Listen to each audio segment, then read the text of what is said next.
Many captured Africans were sold to Europeans by other Africans for a range of different goods. Now, this fact can sometimes be used in bad faith to obfuscate the horrors of what the Europeans did.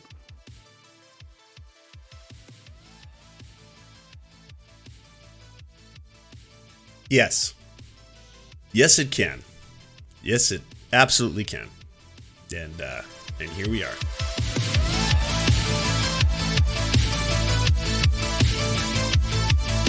All right. Let's talk about the discourse. So, Stephen Bonnell II over the weekend, some of you may know him as the streamer Destiny, also uses this Twitter account, the Omni Liberal, because he's been kicked off Twitter previously, so this is one of his newest burner accounts, to yell at lefties. And over the weekend, he was going after everyone from Hassan to myself, to, of course, who else was in the front of the firing squad?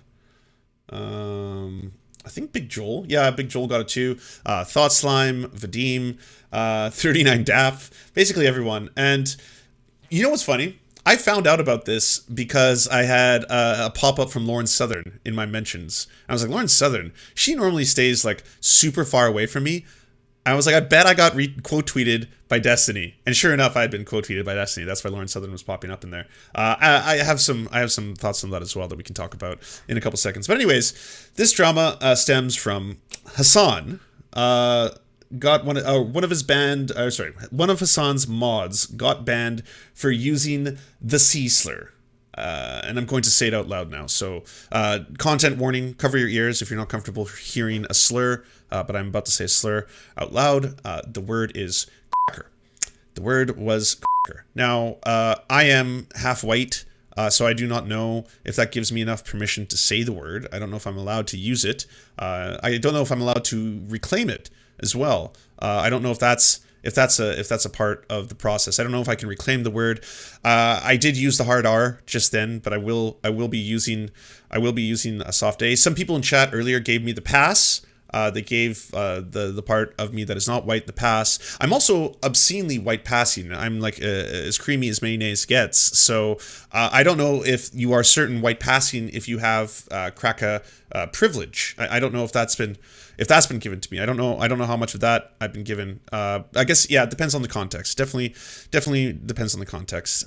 Maybe, I mean, like, you know, I'm not ashamed of the part of me that is half white. And I also think white people are beautiful. So maybe I'll use this as a form of endearment and reclamation as we go forward in this discourse. It's going to be difficult. We're going to have to talk about some things. But anyways, this set off a whole bunch of back and forth, including, I'll probably have to scroll through it because Destiny's dropping the N-word again to prove a point. So yeah, a lot of back and forth with different people. Oh, you made Vadim delete his tweet. That sucks. That's really sad. I'm really upset, by the way, with the fact that every single time this happens, and Vadim has a ton of receipts, like, so many people go after his disorder. Like, Vadim has an incredibly serious condition in which he is unable to sleep without either experiencing sleep paralysis if he takes medication for it, or a variety of things. He has not gone into details, but he's seen multiple specialists and a counselor about it. It is detrimental to his life. It has ruined his ability to produce content and videos, and it is honestly something that is super fucked up. But every single time he goes at it with DGG, you'll see the comments filled with, like, get some sleep, go to sleep, I think you're sleepy, why aren't you sleeping more? Like, it's just like belittling someone for an actual medical condition. But I guess this is the ethos, is when Destiny shares this. Anti-cracker mental gymnastics. You're insulting someone based on their race. Insulting someone based on their race is racist. By calling someone a cracker, you're being racist. And then the pro-cracker mental gymnastics. I don't know if I can say some of these things out loud. I don't want to get TOS, but you can see it on the screen. So here it is, and this is what you're seeing on the screen. So this, of course, started the discourse. It got everyone going after each other. I said N-word Steve, Nebraska Steve is back. Big Joel went on a big rant about it. Method acting, filing a report on my HR when coworker goes call me a cracker. Yeah, he called me a cracker. He called me a fucking honky. He called me a honky. Yeah, He called me a cracker. What are you gonna do about it? Yeah, I'm filing a report. He called me a cracker. I'm gonna Cole's notes this one, okay? Because this discourse is just it's getting too weird. Too weird. You know, we got a lot of things to focus on in this time, this day and age, especially on the left. There's a lot of strange things going on around the world. You know, a lot of causes, a lot of victories, but also a lot of struggles. You know, Kellogg's being the shitty company, firing all their employees, trying to unionize or trying to get better rights, and replacing them with scabs, shit like that. You know, not really feeling great about Brazil, especially because I think Lula da Silva would crush Jair Bolsonaro, but at the same time, Jair Bolsonaro, being a fascist, might try some very underhanded things. I don't know. Anyways, this shouldn't be what is dominating my timeline, but it is as I scroll through. And I mean, of course, because on the surface, this whole thing seems kind of absurd. Why are we in this day and age having this discourse? Why are we talking about the C word, the dreaded C word? Yes, calling someone a cracker who happens to be white is a slur. It is a slur based on immutable characteristics, based on the way they were born. That is true. That is absolutely 100% true. I personally am of the belief that if you're going to insult someone, you should insult them for those reasons. That is also true, okay? These are all true facts. It's why I do not call people that I dislike, who are also white, crackers or honkies or mayonnaise mamas or whatever is the latest, colloquialism. To be honest, and I'm going to be completely frank with you, in terms of the list of racial insults for white people, this one wasn't even one that I thought would be really high on the list. This one, for a long time, I thought everyone kind of understood it to be kind of ridiculous in terms of its like severity. I think it's much worse to call someone white trash, for example, because then you're adding their class status into there as well. I think that is an actual the kind of a gross insult, people who use that as an insult, or even just calling people inbreds because they're conservative or that they're from that part of the world or anything like that, right?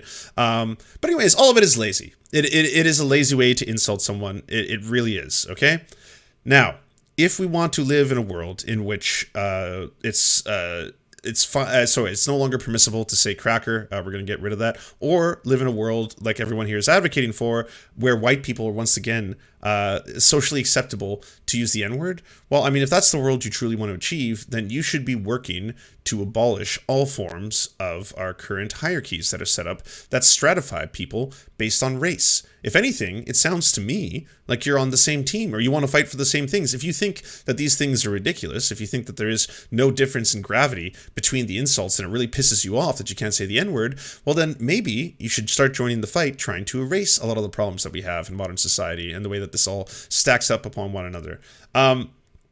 The historical connotations and the severity of the N-word, especially because we continue to live in a white supremacist society.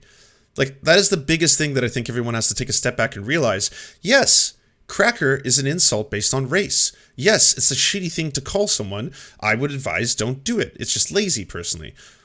But in what world do you live in which these two things are equatable?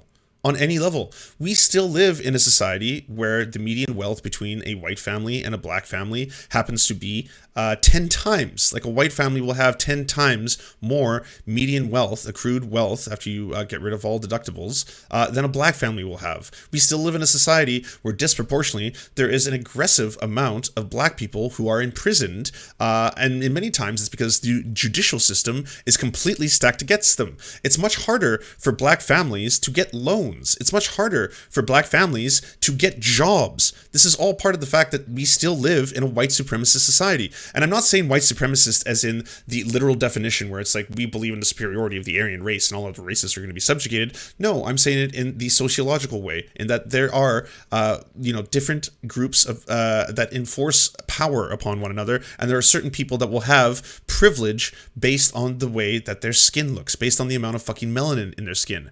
I am like so relieved when I can convince someone of the fact that race doesn't exist, that race is a social construct. And it also plays into like my worldview. Like that's one of the reasons I don't just cover Canadian news or American news. I like to cover world news because I think it is a global struggle to liberate all humans from oppression, right? I'm not just saying that to virtue signal. I think that's just like an easy ethos, like a guiding compass.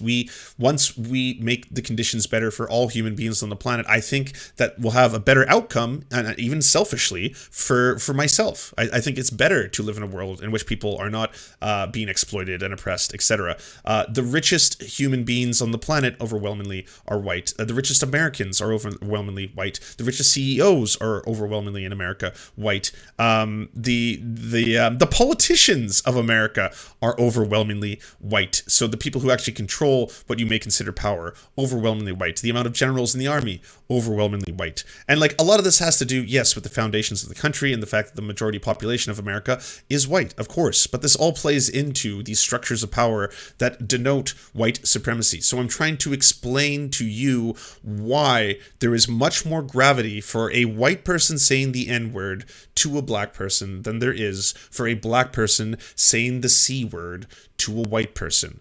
Like, to the point that I think a lot of white people who recognize these things find the entire thing laughable on its face. Like, if it's something you want to advocate for, if it's something like that you want to fight for, that you really, really, really want to say the N-word, like it's just at your core, fundamentally, it's something I want to be able to do publicly, because no one's stopping you from doing it privately, or even publicly without consequence, because you can do it. Like, you can turn on your stream right now and I can start screaming the N-word until TOS finds out about it and turns off the stream and bans me for 30 days. But like, you want to do it without consequence. That's it, right? Like that's honestly what people, I guess, like Destiny are advocating for. Like I cannot say it publicly, even as a joke or even as part of a song or whatever it is, without social consequence, without being either judged by my peers or judged by the platform itself, right? Black homes are not even appraised at the same value. A black woman and white husband got a higher value by an appraiser. I saw that on Twitter. Yeah, that was wild. But anyways, like that, a lot of that is what it comes down to. But fucking things got worse. Like, this is why spending all day on Twitter, I think sometimes can bring out the worst in people. So Thought Slime says, "It hurts my whittle feelings when you remind me that my people enslaved yours for generations and that my current behavior reflects a mentality informed by that." And Destiny responds, "Wait until you find out who gathered up and sold the first slaves." This was shocking to me, because I haven't heard this talking point outside of alt-right circles. I think that's it. Alt-right or far-right circles are basically the only ones where I've seen try to use this talking point. And it goes as follows, everybody. And there's many extrapolations of this. Did you know that other cultures had slaves? Did you know that? Did you know that the Ottoman Empire had slaves? Yes, that's right. The Ottoman Empire had slaves. Did you also know, I don't know if you knew this, but a lot of the slaves that were in the North Atlantic slave trade were sold by other Africans. That's right. Yes, so black people sold black people into slavery. Did you know this? Well, does it not kind of make things a little less bad then for everything? Do you not feel?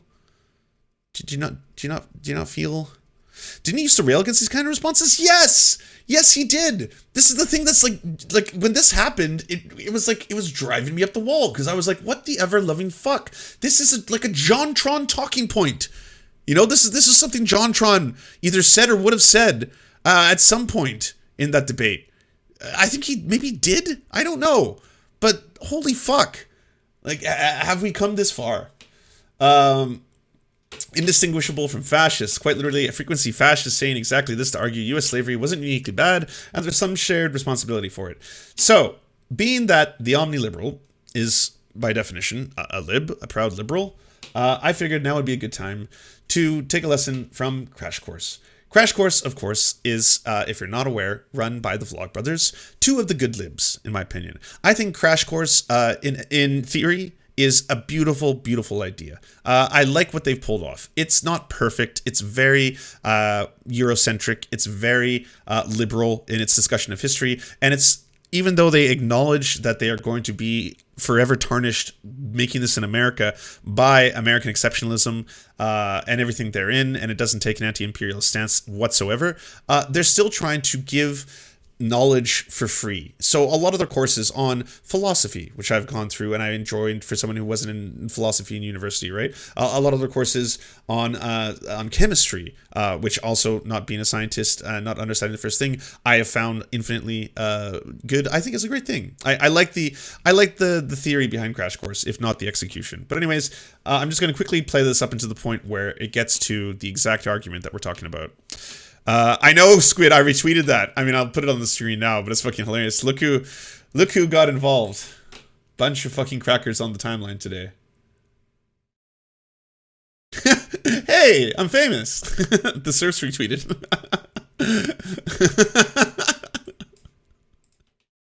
Hi, I'm Clint Smith, and this is Crash Course Black American History. And today, we're learning about the transatlantic slave trade, which spanned nearly 400 years from the late 15th century to the late 19th century. The majority of enslaved Africans were taken from 6 primary regions: Senegambia, Sierra Leone and the Windward Coast, the Gold Coast, the Bight of Benin, the Bight of Biafra, and West Central Africa, also known as Congo and Angola. In his 1935 book, Black Reconstruction in America, scholar and civil rights leader W.E.B. Du Bois described the Atlantic slave trade as, quote, the most magnificent drama in the last 1,000 years of human history. And he didn't mean magnificent in a good way.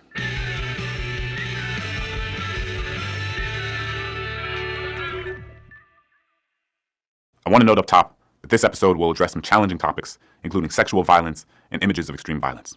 We believe, however, it is important to discuss these ideas thoroughly so that we can fully grapple with the reality of U.S. history. An estimated 12.4 million people were loaded onto slave ships and carried through what became known as the Middle Passage, which moved across the Atlantic and included many different destinations. It was named the Middle Passage because it was the second of 3 parts of what became known as the Triangular Trade. The first leg of the journey carried cargo like textiles, iron, alcohol, firearms, and gunpowder from Europe to Africa's western coast. When the ships reached the coast of Western Africa, the cargo was exchanged for people.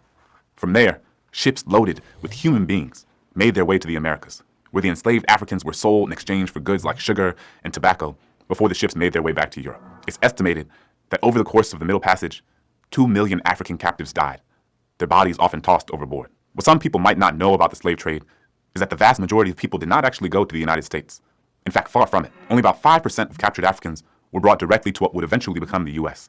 The largest proportion, around 41%, went to Brazil, while millions of others were scattered across islands in the Caribbean and South America. As we examine slavery in the United States, from its earliest moments when people were first taken from their homes, all the way through the end of the Civil War, it's important to lift up the narratives and accounts of enslaved people themselves, as they can provide us with a perspective on this horrific institution in ways that few other documents can. For example, Olaudah Equiano, an African captured as a boy, wrote in his 1789 autobiography the interesting narrative of the life of Olaudah Equiano about the experience of being captured and taken to the edge of the ocean and being boarded onto the ship. I was immediately handled and tossed up to see if I were sound by some of the crew, and I was now persuaded that I had gotten into a world of bad spirits and that they were going to kill me. Their complexions, too differing so much from ours, their long hair, and the language they spoke, which was very different from any I had ever heard, united to confirm me in this belief. When I looked round the ship too, and saw a large furnace or copper boiling, and a multitude of black people of every description chained together, every one of their countenances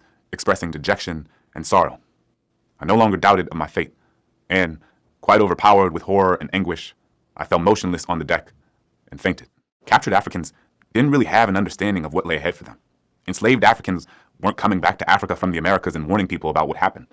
All people knew was what they saw in front of them: a large ship, an endless ocean, and for many of these Africans, people speaking a language they had never heard, with a color skin some of them had never seen. It's also important to note that the story is not as simple as Africans being hunted and captured by Europeans and forced onto ships against their will. The Africans who were taken and placed on board these ships were typically prisoners of war from other African tribes, people deemed criminals, and poor members of society who were often traded to pay off their debt.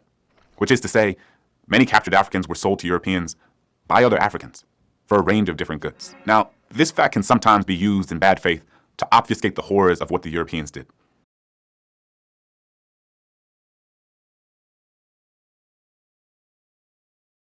Yes. Yes, it can. Yes, it absolutely can. And here we are. And now this next part is the important part. And while it's important not to ignore the fact that there were Africans trading other Africans into bondage, we should remember that being a prisoner of war or a poor member of society traded for goods is not the same thing as being held in intergenerational, hereditary chattel slavery that meant your children and their children and their children would all be born into bondage. That is something unique to the experience of slavery in the Americas. As the scholar Orlando Patterson has written, slavery is the permanent, violent, and personal domination of natally alienated and generally dishonored persons. You've likely heard about how horrible the conditions were on slave ships, but it's worth naming explicitly. The conditions on these ships were horrific. People were packed by the hundreds alongside one another, chained down, unable to move. The captured Africans were forced to relieve themselves in the same places where they slept, sat, and ate. As a result, the stench from the bottom of the ship, where there was little ventilation, was unbearable. Disease was rampant. From yellow fever to malaria, from smallpox to dysentery, it is difficult to capture how abhorrent the conditions were. To imagine this, it is helpful to hear from Equiano again. I was soon put down under the deck. And again, like, the reason I know it's horrifying to listen to, but the reason I think it's important to talk about those kind of things is because what is the end of that argumentation? Like, well, actually, it turns out that a lot of the slaves in the North Atlantic slave trade were sold to white European colonizers. They weren't actually captured. So that image of, captured slaves, white Europeans on horses, like you literally catching them with like ropes and stuff, that's just not true. And it's like, okay, maybe people didn't know that aspect of it. That doesn't justify the treatment of them and what happened afterwards, the intergenerational slavery as well, and like the horrors and atrocities that were committed against them. Like, and the other thing is, like, you have to add in the fact that they did this and they had to justify it. So their way of justifying it was to invent the racial caste system, in that there are different races and that there's genetic difference between the races and that the white race is superior to the black race. And as a result of that, we have the right, the God-given right to own slaves as if they were just animals or property. Like that's the aspect of it that like can't be ignored. And there I received such a salutation in my nostrils as I had never experienced in my life, so that, with the loathsomeness of the stench and crying together, I became so sick and low that I was not able to eat. The closeness of the place and the heat of the climate added to the number in the ship, being so crowded that each had scarcely room to turn himself, almost suffocated us. This produced copious perspirations, so that the air soon became unfit for respiration from a variety of loathsome smells, and brought on a sickness among the slaves, of which many died. Violence against captured Africans was a devastating yet ubiquitous phenomenon as these ships crossed the Atlantic. In an effort to keep people submissive over the course of their several weeks-long trip, enslaved Africans were tortured in a variety of cruel, just unimaginable ways. Sexual violence was a common fixture as well. It was not uncommon for sailors to rape enslaved women while they were on board. But enslaved people didn't just passively accept the conditions that had been thrust onto them. They resisted in a myriad of ways. Some of these ways were individual, and some of them were collective. All of them were attempts to reclaim some sense of agency and control in just inconceivable circumstances. Sometimes they were as explicit as staging revolts meant to overthrow the crew.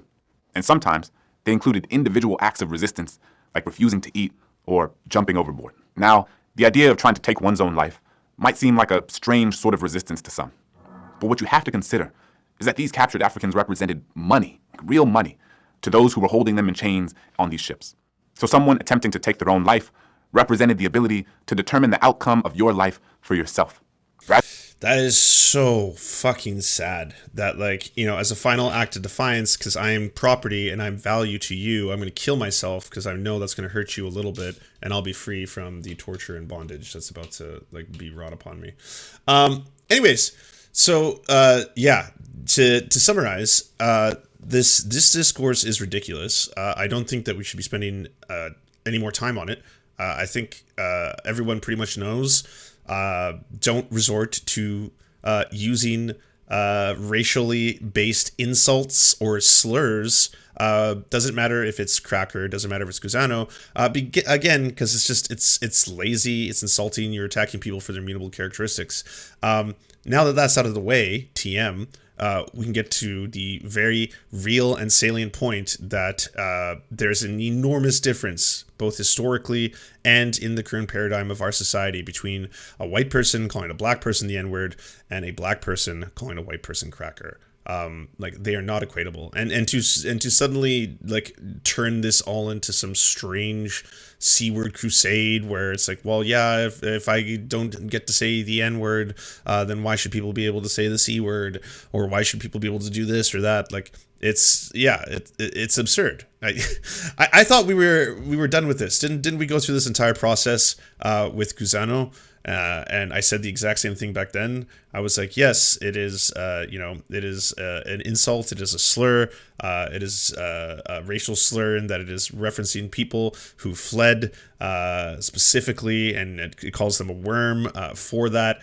You shouldn't use those types of slurs because, again, it is attacking someone specifically for who or how they were born, all that kind of stuff. But, like, there's not there's not a phenomenon of this online, like every single day when a white streamer logs on to Twitch, they have to just roll the dice and wonder whether or not today is going to be the day that they get another hate brigade, another hate raid with people calling them a mayonnaise honky. Like they never know if that day is going to be the day. And every day when they log in, they have to think about, man, I really hope that doesn't happen because it's really terrible and it really derails my streams, and I can't take it.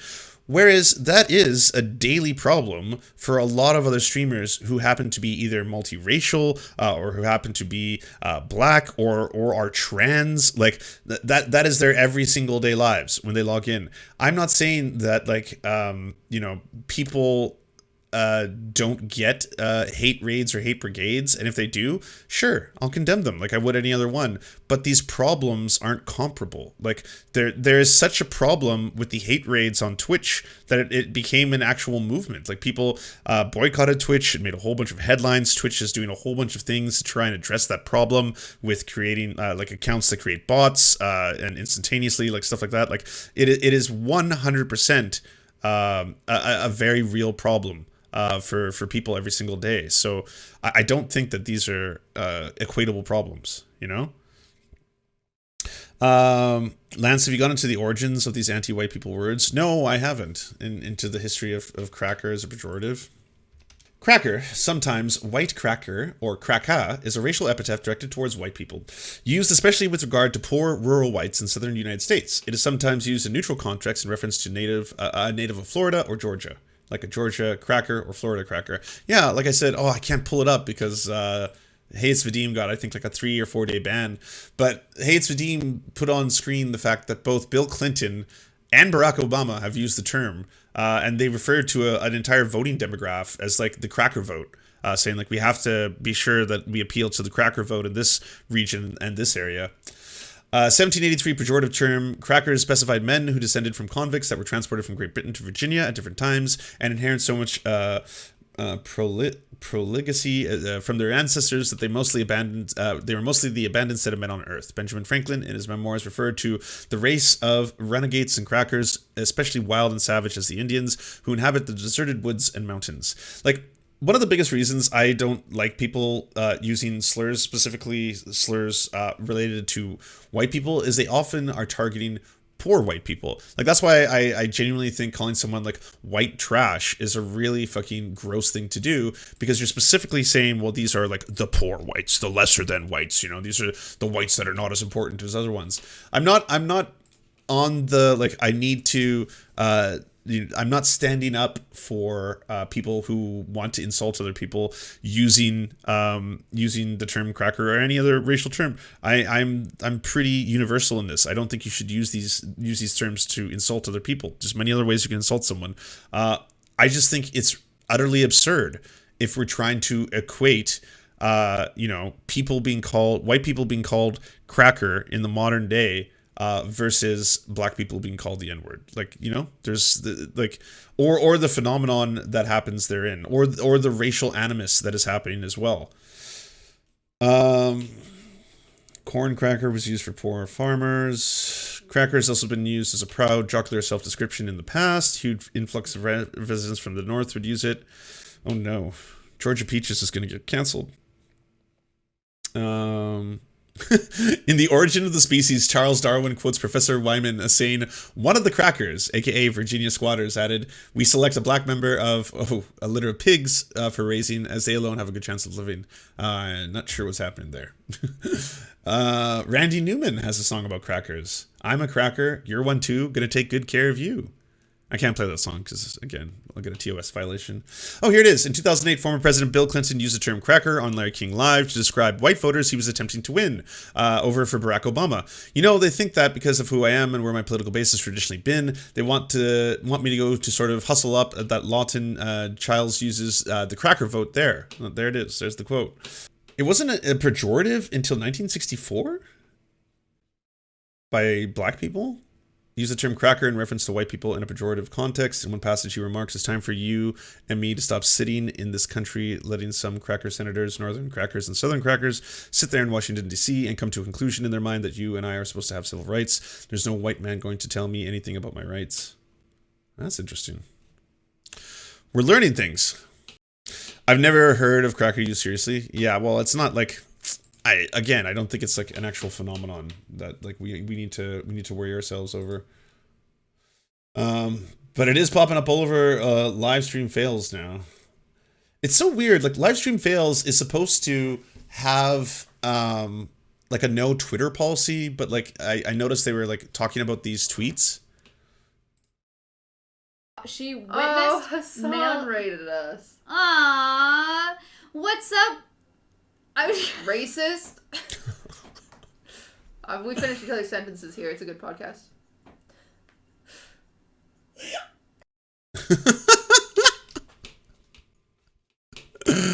Oh, wow. Oh, wow.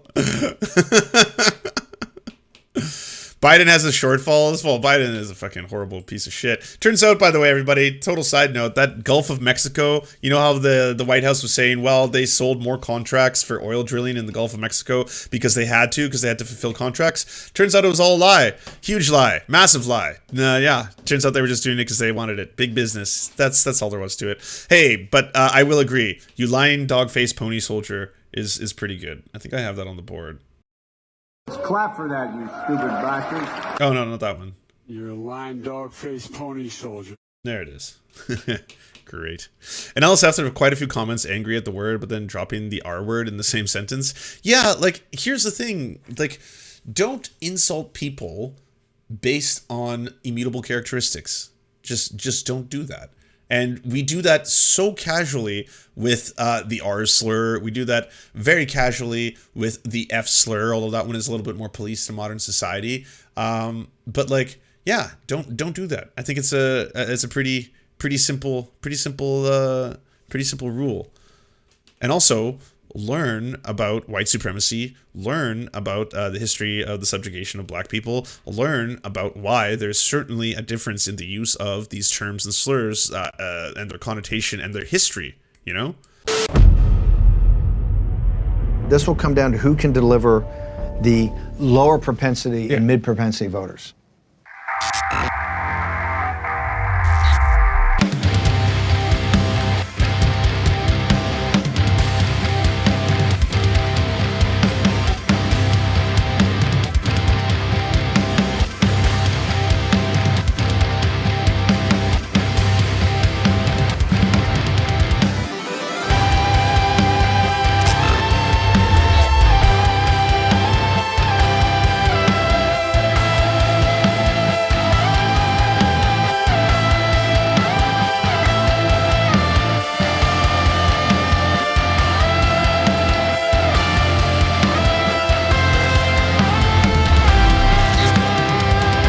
To our gods, Xander Corvus and Peyton L. Just, we will build a ladder to heaven to deliver you the daily news. To our monarch, Tom Spiker, we are your most humble of clownish jesters.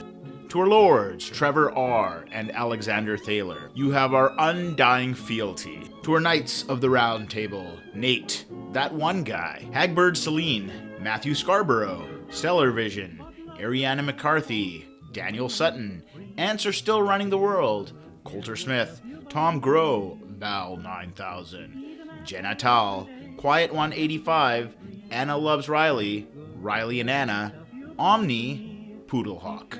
The Tim Caucus, Multimondi, Trevor Janis, Lemmy 101, Anthropophojak, Saren 42, Chronic de Hemphog, Catherine, Radical Maniac, Ramon Acosta, Incosin, Violent Orchard, Sophie Baby, Political Puppy, Andreas Chiringuito, Zach Christensen, Josh Mickelson, Todd Buckingham, and Todd Lajeunesse. We shall meet you in the tavern, and we raise a drink, and we salute you.